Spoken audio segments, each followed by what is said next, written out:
Hello guys, তোমরা সবাই কেমন আছো? আশা করি সবাই ভালো আছো। দেখো আমরা আজকে 4 বান্ধবী ওই জঙ্গলে ঘুরতে গেছি। কিন্তু জঙ্গলে ঘুরতে গেছি আমরা যে কি আনতে গেছি নিজেরাও জানি না। লাস্ট পর্যন্ত কিছু পাইনি। লাস্ট পর্যন্ত আমরা কি করলাম, জঙ্গল মঙ্গল কুড়াই এনে আসলাম। তারপরে কোন জঙ্গল দিয়ে ঘুরতেছি, তারপরে খবর পেলাম আমার বান্ধবী নাকি স্নান করবো। বাহ, যা দেখি কি আমার বান্ধবী স্নান করা বাদ দিয়ে তাও দিতেছি। তারপরে খবর পাইলাম কি আমার দাদার এখানে কি বন্যা হয়েছে। তারপরে ফটো পাঠাচ্ছে, ওখানে দৃশ্য দেখে আমি তো মহা টেনশনে পড়ে গেলাম। তারপর টেনশন করতে করতে রাস্তায় গেলাম। রাস্তায় গিয়ে দেখি কি আমার বাড়ির এখানে বিশাল বড় একটা পাহাড় উঠছে। পাহাড় গাইস, পাহাড় আমি তো জীবনেও দেখি নাই, কিন্তু যাইতেছিলাম, আমার বান্ধবীরা যাইতে দিল না। বান্ধবী বললো কি না, পাহাড় দেখে লাভ নেই, চল আমরা এক জায়গায় ঘুরতে যাই। তো তোমরা দেখো ঘুরতে গেছিলাম কোথায়।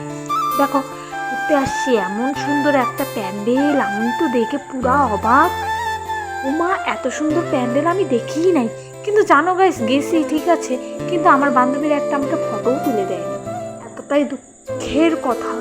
মানুষ ফটো তুলতেছে, তাদেরকে আমি দেখতেছি, কিন্তু আমার বান্ধবীরা ফটো তোলার জন্য ব্যস্ত হয়ে গেছে, কিন্তু আমাকে নেয় নাই একটা ফটো তুলে। যেমনই হোক, থোবড়া থোবড়া খারাপ, আর কি করবো বলো। এই কষ্টেই আমি ঘুরে ঘুরে ঘুরে ঘুরে চলে আসি আর কি।